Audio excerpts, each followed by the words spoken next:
Seguimos con El Análisis, con Ricardo Brown y Ronald Acha, por Latinísima.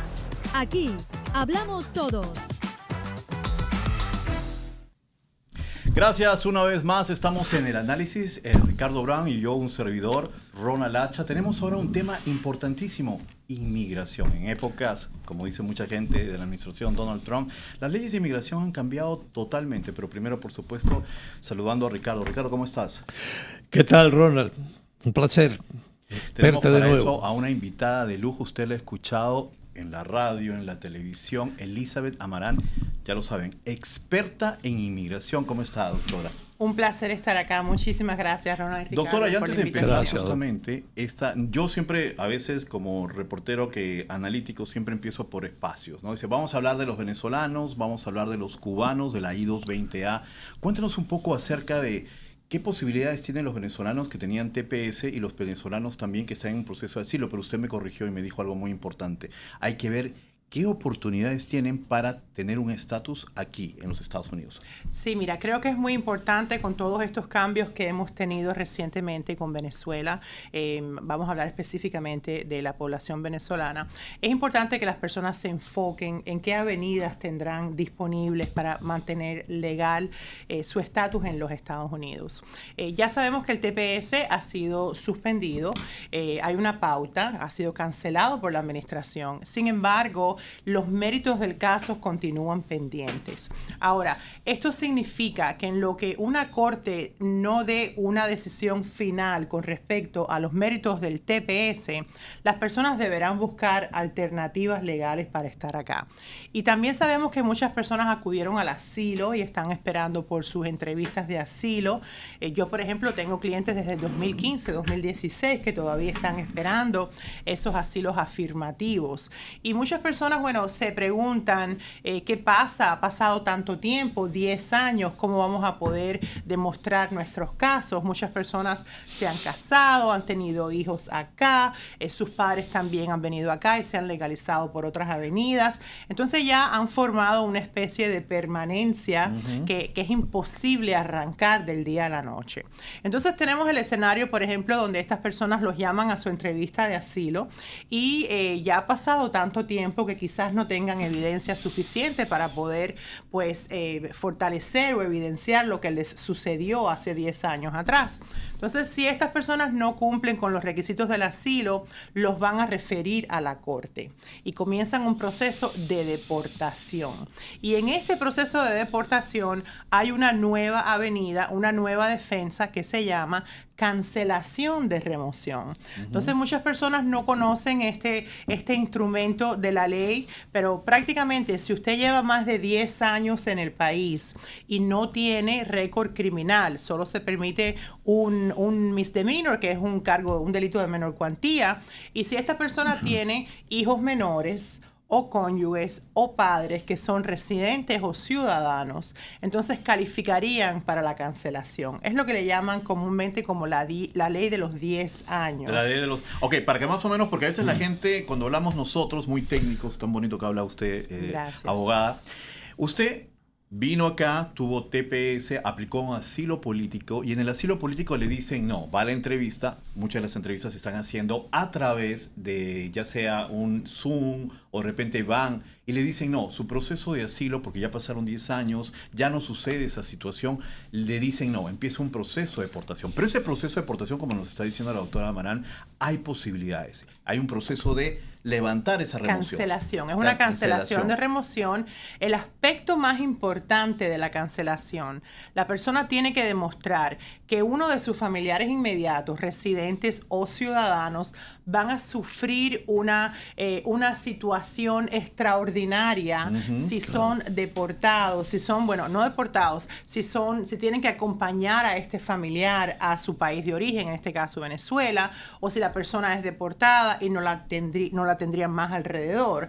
Y circunstancias extraordinarias estamos hablando, por ejemplo, niños que tengan alguna condición especial médica. La edad es importante, que sean menores. Sí, siempre estamos mirando niños menores de 18 años porque la ley entiende que todavía dependen de sus padres. Entonces, si estos niños en algún momento tienen una condición especial médica o académica, o dependen de alguna especie de servicio público aquí dentro de los Estados Unidos, entonces esto lo va a cobijar la ley para proteger a ese menor. Lo mismo, por ejemplo, si el aplicante tiene sus padres que dependen de él también, son personas mayores, que el aplicante los lleva al médico, a sus consultas, o está a cargo de organizar sus vidas o de apoyarlos financieramente. También la ley entiende de que la deportación de esta persona puede ser un impacto significativo y extraordinario en la vida de ese ciudadano residente. La aprobación de esta cancelación de remoción, usted que tiene tanta experiencia y que tiene tantos clientes, ¿ha resultado? O sea, ¿hay un gran porcentaje? Constantemente. Obviamente no todo el mundo califica, porque hay que demostrar primero que llevas 10 años, que no tienes arrestos, que tienes este tipo de familiares que tienen circunstancias extraordinarias. Y bueno, en mi experiencia, la población venezolana que lleva tantos años acá, muchas veces califica porque son personas que realmente se han mantenido trabajando con lazos fuertes en la comunidad, con negocios, con sus hijos educándolos bien. Hay esperanza. Yo encuentro, doctora y Ronald, que la gente no se informa. Yo estoy seguro que a ti te pasa lo mismo, Ronald, que me pasa a mí, que porque somos periodistas, la gente se cree que uno es experto. A mí me consultan y yo les digo, no, tienen que consultar con un abogado, y un abogado especializado en inmigración. Sí. Que es un tema muy complicado y que requiere un conocimiento muy especial. Y en el caso de los cubanos, porque yo leí en el periódico el otro día que hay algo así como 500,000 cubanos que llegaron a través del I-220A y que están en peligro de ser excluidos. O sea, yo digo, ¿dónde van a ir? Porque Cuba no lo recibe. Y eso, esa es la población de Miami, el mismo tamaño, 500,000. ¿Cómo se mueve? Y eso, Ricardo, ha creado un caos impresionante. Porque la dinámica de la I-220A y la posición que ha tomado la administración es realmente, ¿cómo diría?, en contraste. Hay un gran contraste con lo que dice la ley y lo que la administración de alguna manera está tratando de enfocar en este momento. Y para dar un poquitico de historia, la I-220A es el documento de salida que de alguna manera reemplazó al parol. Históricamente, bueno, sabemos que los cubanos que entraban por la frontera o por otras vías recibían un parol humanitario. Este parol era bajo la sección 212 de 5, que realmente es una de las pocas autoridades que tiene ICE para dar parol, o el Departamento de Migración. Entonces, estuvimos viendo que en los últimos, diría yo, a partir del 20, el 21, o quizás un poquito antes, los cubanos que empezaron a entrar, empezaron a recibir este instrumento de I-220A. Y es bajo una sección completamente diferente de la ley, que es la sección 236. Sin embargo, se la empezaron a dar a los cubanos que entraban a través de la 235. Entonces, esta dicotomía ha dado lugar a muchísimo litigio en las cortes, y ahora mismo tenemos uno en nuestro circuito, en el 11, que cubre la Florida, donde estamos esperando una decisión en cualquier momento para que se aclare si la I-220A es el equivalente de un parol o la persona debió haber recibido un parol. Porque sabemos que esto curaría la situación para la ley de ajuste cubano, que las personas necesitan estar inspeccionadas y admitidas. Esta es una corte de inmigración, el 11 federal. Una corte, de hecho, yo tengo el caso fue de un cubano que aplicó ya la residencia porque entró con una I-220A, y la posibilidad de que, como sabemos, ¿no?, cuando ya pasa el año y un día, los cubanos, por el ajuste cubano, tienen la posibilidad de hacerse residentes. Pero sin embargo, como lo dice la doctora, el hecho que la I-220A no sea considerada un parol, o sea que como que no cumple los requisitos, les elimina esa posibilidad. Y esto, bueno, ha creado muchísima confusión porque, por ejemplo, tenemos decisiones diferentes en diferentes jurisdicciones. Tenemos ahora, bueno, todo el que entró con I-220A fue enfrentando un proceso de deportación. El instrumento de la I-220A solo fue para que entres a los Estados Unidos pongas un caso de asilo porque entraste por la frontera y dijiste que tenías temor de regresar a tu país. Entonces, tienes que poner un caso de asilo, un juez tiene que escuchar. Entonces, muchos de estos casos, casi la gran mayoría, las personas tienen asilo. Y esto se consideraba históricamente un estatus legal. Si tienes un asilo pendiente y estás esperando por tu día en corte. Lo que ha sucedido es que ICE ha realmente tratado de revocar la libertad a todas estas personas y comenzó entonces, bueno, la situación de todo este tipo de arrestos para las personas que tienen I-220A. Pero tenemos jurisdicciones ahora completamente en contraste. Tenemos algunos jueces que reconocen que la I-220A sí es un parol.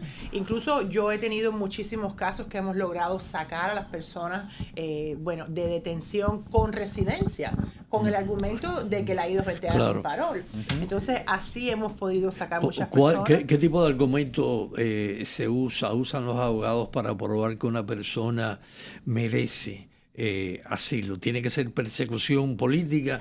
Y esto lo hago para que me lo... O yo puedo decir, mira, Cuba está sin petróleo, se están... Claro, no. El asilo es un poquito más complicado. Obviamente se abusó también el argumento del asilo para millones de personas que entraron por la frontera y realmente pues todas venían buscando por razones asilo. Económicas. Pero realmente las personas vienen buscando asilo sin conocer lo que es el asilo, porque obviamente si no has pasado un entrenamiento legal para saber qué es asilo, pues no tienes la menor idea.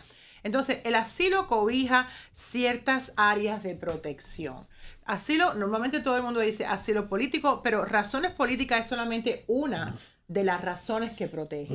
El asilo protege también causas religiosas. ¿Okay? Si usted no puede practicar su religión libremente en su país, eso sería una causa para un asilo. Otra causa también es tu orientación sexual. Si su orientación sexual es diferente a la que su país reconoce o usted es discriminado debido a su orientación sexual, esto también está protegido por la ley. Otra base es también su género. Hay muchísimos países que por ser mujer te maltratan, te discriminan, la ley es diferente a la manera de aplicarlo. Entonces, si puedes demostrar que simplemente porque eres mujer, eres perseguida, y digo mujer porque todavía no he encontrado ningún país donde el hombre sea... Sí, todavía. ¿Quién sabe? Pero puede pasar. Sí. Okay, entonces la ley dice la categoría de género generalmente, y la mayoría de los casos que vemos son mujeres que son pues discriminadas en su país por su Afganistán género. sería un ejemplo. Correcto. Y no vayamos tan lejos. Hemos tenido casos de Honduras, de El Salvador, en donde se puede demostrar que la mujer tiene un tipo de tratamiento diferente. Por ejemplo, cuando tiene que ver con leyes de violencia doméstica. Por ejemplo, en muchos países todavía, en muchas comunidades se entiende que esto es un concepto o un problema de familia. Entonces no siempre la autoridad interviene porque lo deja como resuelvan ustedes en el hogar. Claro, es un asunto doméstico. Es un asunto doméstico y ahí está la mujer desangrándose, ¿ok? Pero bueno, resuélvanlo en familia. Esto es una base para un asilo también. Abogada, y entendido por lo que usted dice, justamente la gran crítica que se le hace a muchos cubanos que dicen, tú no tienes un caso de asilo, tú lo que estás buscando simplemente es salir de la parte económica, el sufrimiento que se está viviendo en este momento en Cuba. ¿Esto dañaría un proceso en sí o cuando usted, que tiene muchos casos y la gente mucho buscando el ejemplo aprende, le ha pasado de personas que han dicho, tú tienes un asilo económico que no tiene nada que ver con eso? ¿Cómo usted maneja esto y cómo usted, a la gente que nos escucha a través de este podcast, los podría ayudar? Bueno, el caso de Cuba para mí siempre ha sido un caso muy interesante. Porque yo he tenido situaciones de ciudadanos cubanos, sobre todo jóvenes, ¿ok? Que ya han crecido bajo el régimen, que incluso hasta sus padres crecieron bajo el régimen, que no tienen un punto de comparación de cuáles son los parámetros de un ser humano que vive en democracia y en libertad. Entonces, esta persona a veces viene a mi oficina y yo le pregunto, bueno, ¿qué te ha pasado en Cuba? Y realmente ellos no te pueden articular directamente un incidente en lo que el gobierno, pues a ellos directamente los haya perseguido. Sin embargo, cuando yo comienzo a mirar la trayectoria de vida de esa persona, ¿ok? Te das cuenta que hay muchísimas instancias en las que tú puedes identificar que esta persona fue discriminada, que esta persona fue abusada, que esta persona no recibió trabajo porque no se manifestó a favor del gobierno o no fue a las reuniones del CDR, o no le pueden dar una carta de referencia porque jamás pagó la cuota del sindicato y todas esas estupideces que te piden en el gobierno de Cuba. Entonces, te das cuenta que es un parámetro de vida en el que muchas veces encajas en un asilo, en donde te das cuenta que tu vida realmente ha sido limitada y has sido discriminado simplemente porque no te identificaste con el régimen directamente. Totalmente, y esa es una evaluación que debe tener cada persona, porque lo que siempre escucho es, fui al notario, el notario me dijo esto, llena, y el notario, vamos a ser muy claros a las personas que nos escuchan en cualquier caso de inmigración, si viene un amigo o un pariente cercano, lo que sucede siempre, agarran, tienen ya preestablecido poner, y a veces son fotocopias de un caso que lo utilizan para otro, y lo único que hacen esas personas es firmar y no saben que lo único que están haciendo es una condena para una deportación. Es como tienes cáncer y vas a un curandero, tienes que ir a un médico, tienes que ir a un abogado. No me gusta criticar la labor, porque en algún momento los notarios han tenido cierto uso para la comunidad. En algún momento los notarios, han servido para traducir documentos, para leer una carta que la persona no entiende, para notarizar una firma, pero se ha vuelto tan compleja la ley de inmigración que ya es una negligencia de un notario que quiera llenar una documentación legal y no sabe lo que está haciendo. Ya tenemos en la Florida, obviamente la ley de que los notarios no pueden dar ningún tipo de consejo legal. Ahora sí, pero esto apenas se firmó el año pasado. Entonces tenemos millones de aplicaciones en donde, como tú dices, todas son las mismas aplicaciones. Y es gracioso porque yo no lo vi hasta que encontré dos casos que eran exactamente el caso, solo le habían cambiado los nombres. Es increíble y la gente, cae justamente por este paso. Algo que, por ejemplo, queríamos también tocar con Ricardo es estas personas. Me ha tocado personas que están en un proceso de asilo político y por X o Y razón los arrestan. Después de arrestarlos, los llevan a un centro de detención. Pasa mucho, son casos que reportamos diariamente. Y luego después existe la figura de un habeas corpus porque pueden salir esas personas. Al final, ¿pueden salir o van a tener que llevar todo el proceso de asilo político encerrados? Mira, me encanta que me hayas preguntado eso porque es un tema caliente hoy, ¿ok? Es una realidad que estamos viviendo muy fuerte al día de hoy. Tuvimos una ley a finales del año pasado, una decisión del panel de apelaciones en donde Yajuri Hurtado, ¿ok? Donde este caso asentó un precedente que dijo, todas las personas que entraron por la frontera, no importa si les han dado parol o I-220A o no fueron interceptadas, como quiera que haya sido, están sujetas a detención mandatoria. Entonces, ¿qué pasó? Que toda esta cantidad de personas que fueron detenidas, estuvimos muchísimo tiempo donde las cortes negaban fianzas y negaban. Y de alguna manera, pues todas estas personas se han quedado detenidas. Entonces, seguimos peleando.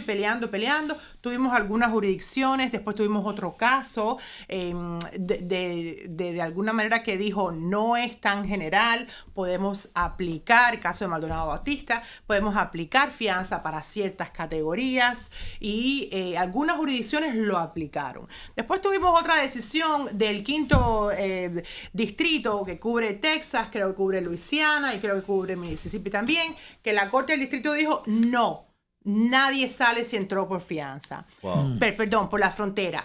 Pero, y estoy contentísima con esto, hace 3 días atrás salió otra decisión en California de una corte federal en donde han derrumbado completamente este caso del Board de Apelaciones, donde dice sí hay fianza para estas personas.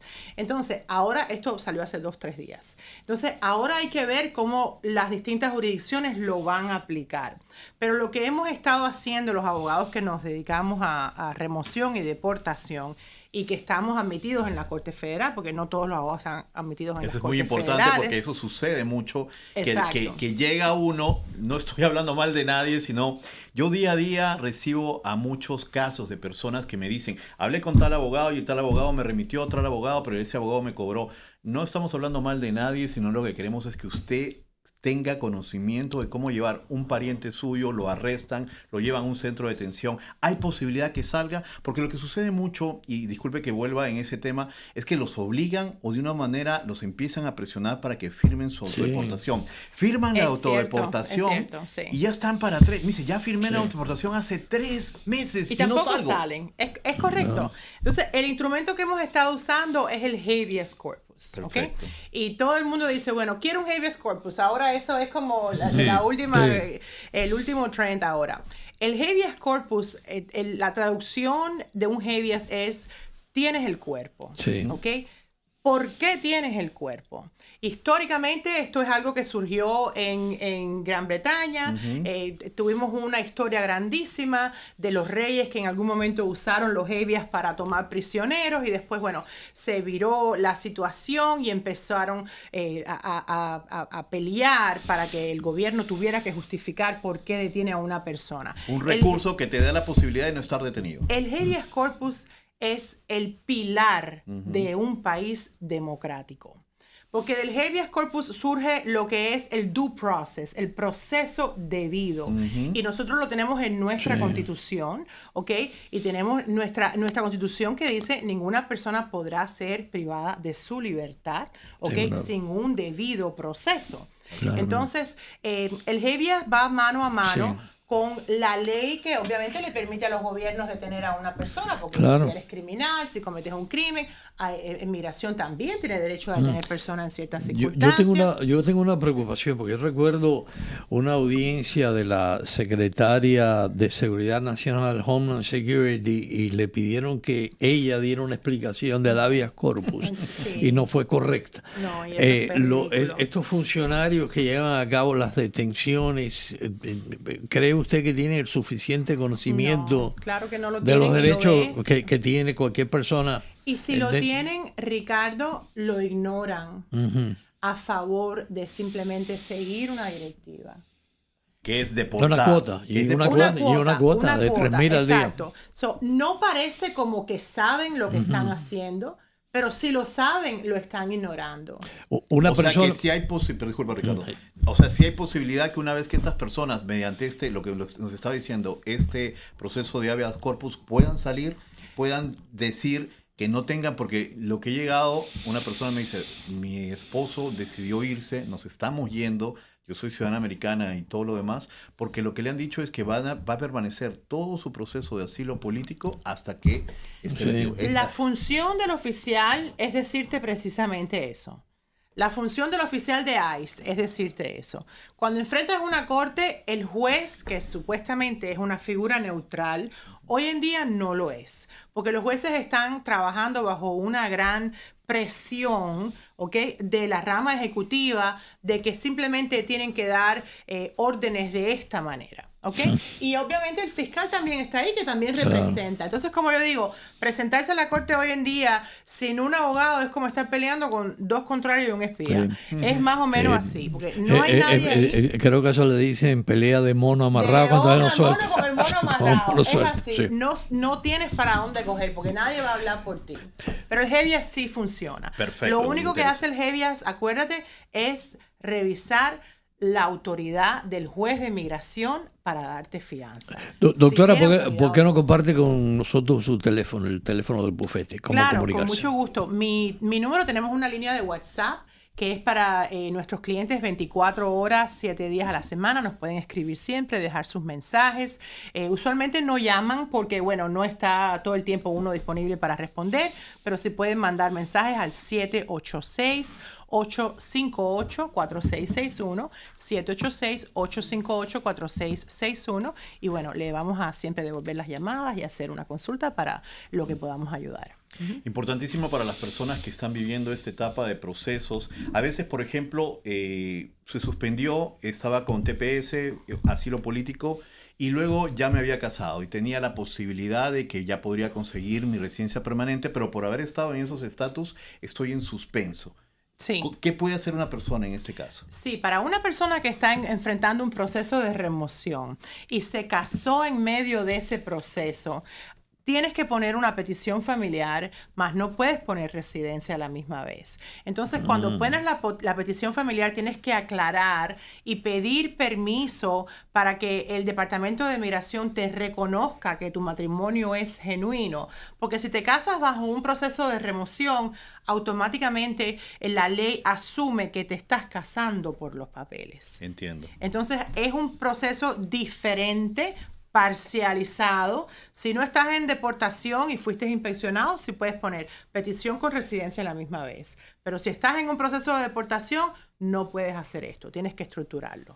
Importantísimo también para las personas que se casan, las redes sociales, los vecinos. Hay que tener muy claro eso, porque a veces mucha gente me dice, no, me casé y todo, y luego cuando llegó migraciones se fueron a tocarle al vecino. Ellos viven acá y las personas no viven acá. Y parece de más está de decirlo, chiste, pero Ronald, es de verdad. más está decirlo, que te van a investigar. Tienes que estar preparado para que te investiguen, para que cuestionen a tus vecinos, incluso a los niños.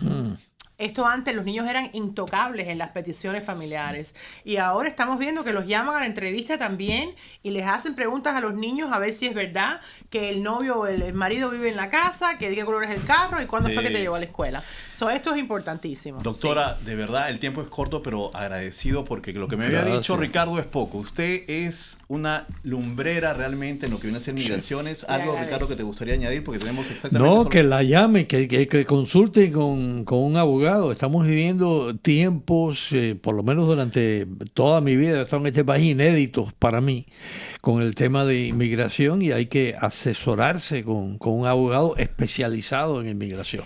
Aquí tenemos uno, yo les recomiendo a la doctora. Gracias. Lo que les puedo asegurar es, si hay una solución, la vamos a explorar. Y si no la hay, vas a ver la verdad también. Excelente. Y en el peor de los casos, va a salir completamente educado acerca de la trayectoria de su caso. De lo que Eso es debe lo o más no debe importante. hacer. El tiempo es tirano, como dice Ricardo. El análisis, Elizabeth Amaram, ya sabe, hasta la próxima. Un placer.